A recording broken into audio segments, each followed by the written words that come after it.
جدون صاحب، آج جو علی ظفر صاحب کے اعتراضات تھے بینچ پر وہ مسترد کر دیے، سپریم کورٹ کی طرف سے مسترد کر دیے گئے اور حکم دیا گیا کہ بانی پی ٹی آئی کے ساتھ ان کی ملاقات کروائی جائے، وہ مشاورت کریں۔ آپ کیا سمجھتے ہیں جو اعتراضات آج اٹھائے گئے علی ظفر صاحب کی طرف سے وہ درست تھے؟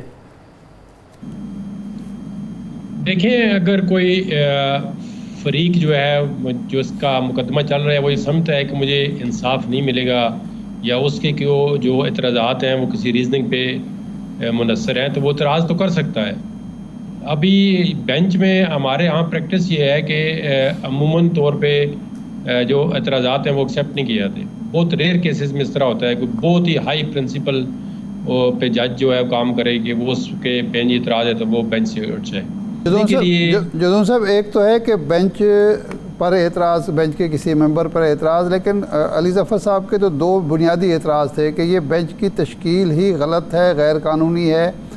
کیونکہ جس کمیٹی نے اس بینچ کو تشکیل دیا ہے اس کو یہ اختیار ہی نہیں تھا۔ دوسرا یہ تھا ان کا اعتراض جو تھا کہ 4 رکنی بینچ نے 5 رکنی بینچ کا کیسے فیصلہ کر دیا، اور 2 جج جو اس میں بیٹھے ہوئے ہیں وہ وہی ہیں جنہوں نے یہ بینچ تشکیل دیا ہے، وہ اپنے بارے میں کیسے فیصلہ کر سکتے ہیں؟ تو یہ ذرا مختلف اعتراضات نہیں تھے؟ نہیں، یہ بالکل، یہ تو آپ دیکھ رہے ہیں اعتراضات کا مطلب ہوتا ہے جوڈیشل سائڈ پہ انہوں نے جو آبجیکشن لیے ان کے اندر وزن ہے کہ دیکھیں نا، اگر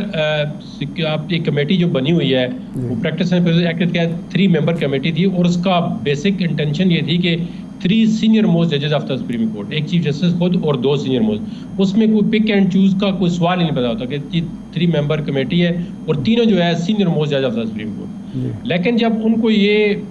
اپنی وہ خطرہ محسوس یہ ہوا ہے کہ ہو سکتا ہے میں اکیلا رہ جاؤں اور 2 جو ممبر ہیں وہ آپس میں کوئی ایسی کمیٹی بنا دیں یا اپنی انڈیپینڈنس سے کوئی کام کرنا شروع کر دیں، انہوں نے فوراً جو ہے وہ ایک آرڈیننس نکالا ہے گورنمنٹ نے، انہوں نے 1 گھنٹے کے اندر ایک نئی کمیٹی بنائی ہے، وہاں سے ایک جو ہے جو ان کے بہت قریب سمجھے جاتے ہیں وہ جو بھی فیصلہ لیتے ہیں اس کے ساتھ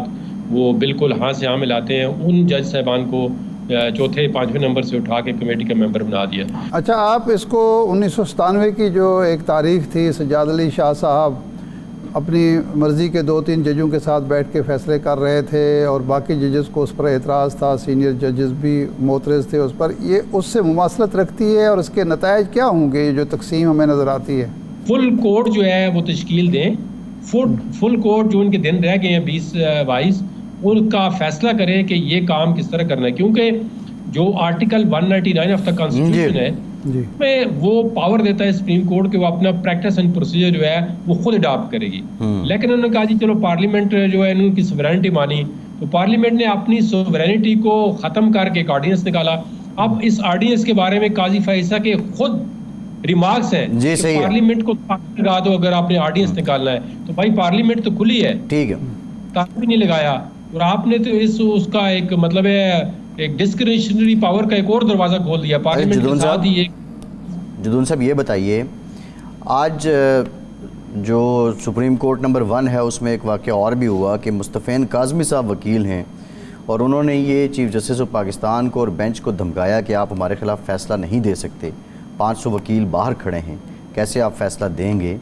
تو یہ بھی کیا عدالتی تاریخ میں یہ روایات بھی موجود ہیں کہ اس طرح جو وکیل ایک کالے کوٹ والا شخص جو بار کی نمائندگی کر رہا ہوتا ہے وہ بینچ کو جا کے دھمکا رہا ہو، اور اگر ایسی روایات موجود نہیں ہیں تو یہ سلسلہ کس طرف جا رہا ہے؟ نہیں دیکھیں، اس کو تو میں اسٹرانگلی کنڈیم کرتا ہوں کہ یہ کسی وکیل کو زیب نہیں دیتا،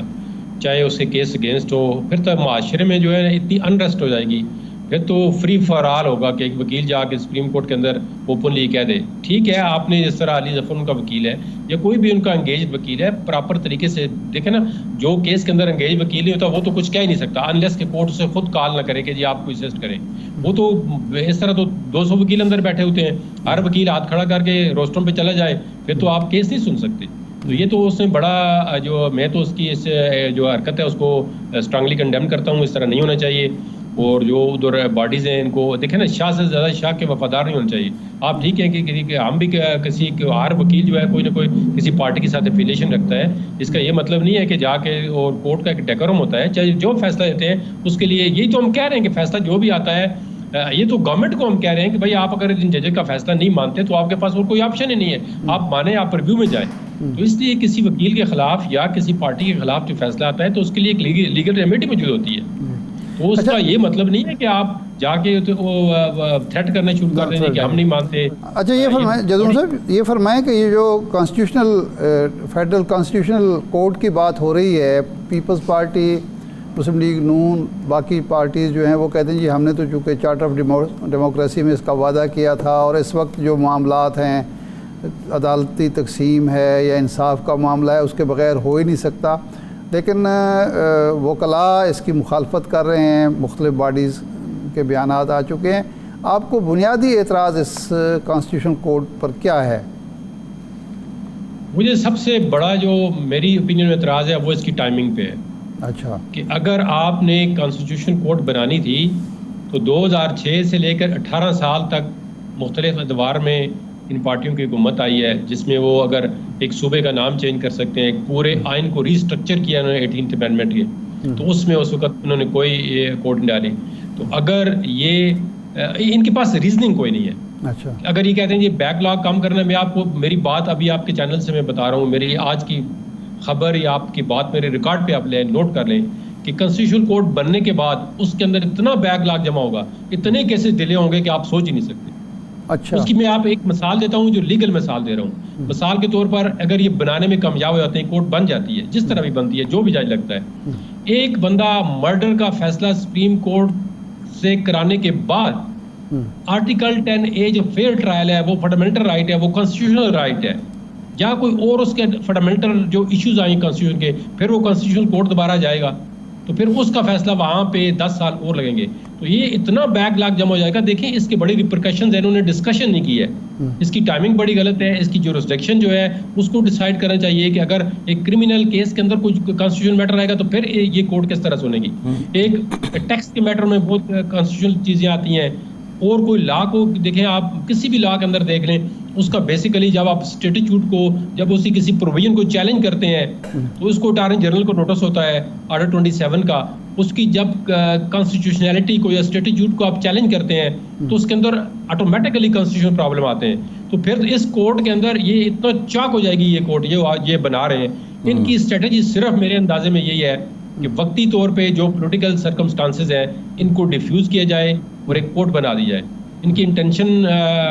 بالکل میری ذاتی اوپینین ہے، کوئی اس سے ایگری کرے نہ کرے، کوئی اختلاف بھی کر سکتا ہے 100 دفعہ، لیکن میرے خیال میں، میرے اپنے پرسنل جو پرسیپشن ہے یا جو ہماری پریکٹس ہے اس کے حساب سے اس کی ٹائمنگ بہت غلط ہے، اور ان کی انٹینشن جو ہے وہ ایز سچ جو ہے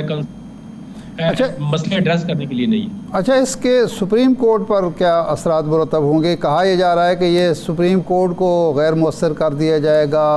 وہ ایک ماتحت عدالت بن جائے گی، اس کے ایک سبسیڈری ایک ادارہ ہوگا.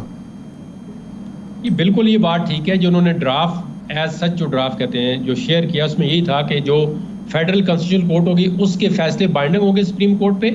اور سپریم کورٹ کا فیصلہ فیڈرل جو کانسٹیٹیوشن کورٹ ہوگی اس پہ بائنڈنگ نہیں ہوگا. یہ مطلب ہے کہ آپ ایک سپریم کورٹ کو سب آرڈینیٹ کورٹ بنا کے بنانے جا رہے ہیں، جو جس کا سٹیٹس جو ہے پھر ہم کس طرح ڈٹرمن کریں گے کہ ہائی کورٹ کے برابر ہے، کیونکہ ہائی کورٹ تو 199 میں کانسٹیٹیوشن جورسڈکشن ایکسرسائز کر رہی ہوگی لیکن سپریم کورٹ نہیں کر رہی ہوگی. سپریم کورٹ کا سٹیٹس جو ہے ایک سیشن کورٹ کے برابر جو ہے آپ لے کے جا رہے ہیں، اس کی اس بلڈنگ کو آپ ڈسمنٹل کرنے جا رہے ہیں. تو اس وجہ سے دیکھیں نا، اگر آپ نے بنانی ہے اس کے آپ ابھی تو دیکھیں نا، پھر یہ ایک کھچڑی پک رہی ہے جی، آپ امینڈمنٹ کب آئے گی، اگلے ہفتے آتی ہے. بھائی اس کو آپ اوپن کریں، باہر لوگوں کو دیں، وکیلوں کو دیں، صحافیوں کو دیں، میڈیا والوں کو، ہر بندے کو دیں جن کا فنڈامنٹل رائٹ ہے، پوری عوام کا 25 کروڑ لوگوں کا، وہ اس کو دیکھیں. دیکھیں ہمارا کانسٹیٹیوشن کورٹ ابھی مسئلہ نہیں ہے، اس کورٹ کے اندر ایک بینچ بنا دیں. کانسٹیٹیوشنل کیسز جو ہیں وہ 126 کے 130 اچھا جدون صاحب ایک 63A جو اس وقت کیس چل رہا ہے، اس میں بنیادی اعتراض جو ہے وہ یہ ہے، ایک تو جو فیصلہ آیا بندیال صاحب نے کیا، اس میں یہ ہے کہ ووٹ شمار نہیں ہوگا اور نااہل بھی ہو جائے گا. کہا یہ جاتا ہے کہ ایک ہی جرم کی 2 سزائیں ممبر اسمبلی کو دی جا رہی ہیں. ایک پہلو یہ ہے. دوسرا پہلو یہ ہے کہ یہ جو 63A کی یہ روح نہیں تھی، آج قاضی صاحب بھی یہی فرما رہے تھے، بلکہ ایک ری رائٹ کیا گیا ہے آئین کو. تو آپ ایسا سمجھتے ہیں؟ جی بالکل یہ ایسا ہی ہے کہ دیکھیں جو کانسٹیٹیوشن کا آرٹیکل 63 تھا وہ واضح تھا اس کے اندر کوئی ایمبیگوٹی نہیں تھی کہ وہ جب بندہ ووٹ کاسٹ کرے یا ابسٹین کرے، اس کی 6 کنڈیشن تھی کہ کوئی پارلیمانی پارٹی جو ہیڈ ہے یا پارلیمانی لیڈر وہ اپنے ممبر کو جو الیکٹڈ اس کے ٹکٹ پہ اس کو اس کی اجازت کے بغیر کوئی ووٹ دے یا ابسٹین کرے election of the prime minister, election of the chief minister,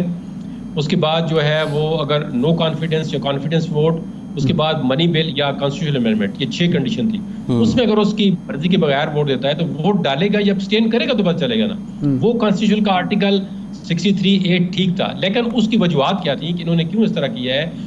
آپ کا یہ جو آرٹیکل ہے یہ فیل ہو گیا ہے امپلیمنٹ ہونے میں کہ آپ کا آرٹیکل ڈیفیکشن کو نہیں روک سکتا.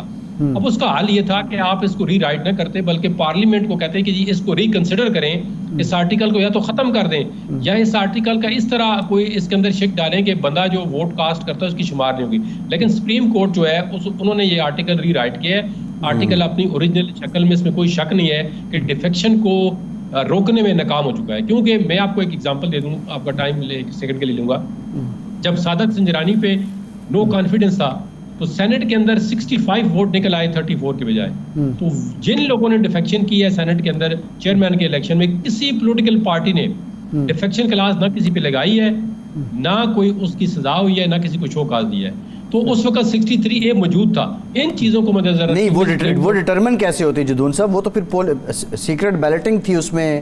اور کیسے پارٹی اس کو آئیڈینٹیفائی کر سکتی تھی کہ فلاں شخص نے ڈیفیکشن کی ہے فلاں نے نہیں کی ہے؟ نہیں دیکھیں، پارٹی کو پتا ہوتا ہے نا کہ اگر ایک بندہ جا کے ووٹ سیکریٹلی کاسٹ کرتا ہے تو اس کو پتا ہوتا ہے کہ میرے باہر 34 ووٹ ہیں اور میرے اندر 65 ووٹ کس طرح نکل گئے. یہ تو ہے نا شو کاز دیں آپ کسی کو. آپ اس وقت کے لوگوں نے پن پوائنٹ کیجیے کہ فلانے فلانے بندوں نے ووٹ نہیں دیے ہماری مرضی کے، کہ کئی سینٹروں نے بعد ان کو ٹکٹ نہیں بعد میں دیے کہ اپنی پارٹیوں نے. اچھا یہ جو اس وقت کوئی ایکشن نہیں لیا گیا. جی اچھا، یہ جو ووٹ ناشمار کرنے کا ہے یہ پلی تھی علی ظفر صاحب کی، اور ان کے جو اس پہ دلیل تھی وہ بڑی، ویسے میں تو اس سے متاثر ہوا کہ جی ایک جب شخص کی چوری ہوتی ہے تو صرف چور کو سزا نہیں دی جاتی، اس سے مال مسروقہ بھی برآمد کیا جاتا ہے. اس کا جو ووٹ ہوتا ہے وہ امانت ہوتی ہے کسی پارٹی کی، اور وہ اگر اس امانت میں خیانت کرتا ہے، ووٹ کسی کو ڈال دیتا ہے، تو اس نے امانت میں خیانت کا جرم کیا ہے، لیکن ووٹ کے ذریعے اس نے قیمت بھی اس کی وصول کر لی ہے. تو اس ووٹ کو شمار اگر کر لیں گے تو پھر مال مسروقہ تو برآمد نہیں ہوگا. تو اس دلیل میں کوئی وزن ہے آپ کے نزدیک؟ نہیں، میں نے کہا انہوں نے اسی لیے انٹرپریٹیشن کی ہے کہ یہ آرٹیکل ڈیفیکشن کو روکنے میں ناکام ہو گیا ہے. ہاں جی جی. لیکن اس کی انٹرپریٹیشن یہ میں آپ کو پہلے عرض کیا ہے کہ یہ آرٹیکل ہونے کے باوجود جو ہے وہ ڈیفیکشن نہیں روک رہی تھی، لوگ ووٹیں بیچ رہے تھے اور اس کے خلاف کوئی ایکشن بھی نہیں لیا جا رہا. دیکھیں نا، آپ آرٹیکل کو پولیٹیکل پارٹیاں اگر امپلیمنٹ ہی نہیں کر سکتی یا امپلیمنٹ کرتی ہیں تو دیکھیں نا ایک بندے کے خلاف کرمنل چارج بھی اسٹیبلش ہو سکتا ہے کہ آپ نے پیسے لیے کسی سے.